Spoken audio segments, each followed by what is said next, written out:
Après une séance du 14 juillet à moins 0,96%, la bourse de Paris est repartie en avant tout aujourd'hui, terminant la journée à plus 2,03% vers les 5109 points, avec cette fois-ci de beaux volumes, 4 milliards d'euros échangés.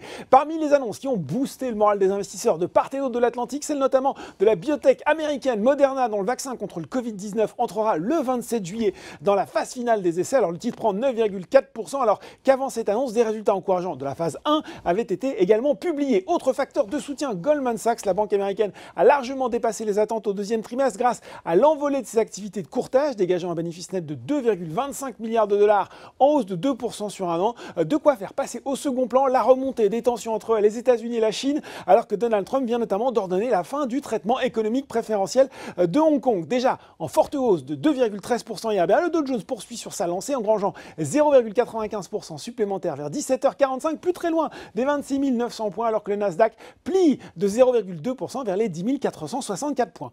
En France, cet accord qui domine les hausses du SBF 120 avec une progression de 6,9%.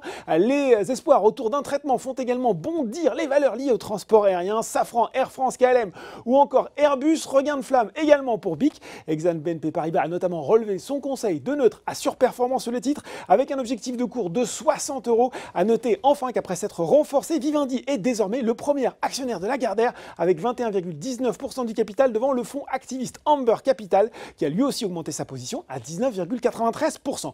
Du côté des baisses, cette fois-ci, le producteur d'énergie Albioma était plutôt éteint, plus fort repli du SBF 120 devant Fnac Darty, Robertet et Gessina. JC Deco, c'est lui 1,23%. On a appris que le groupe français avait vendu ses 25% de Russe Outdoor, le leader russe de l'affichage. Sur le CAC 40, une seule valeur ne positive pas, c'est Carrefour, moins 0,75%. Voilà, c'est tout pour ce soir. En attendant, n'oubliez pas tout le reste de l'actu éco et finance est sur Boursorama.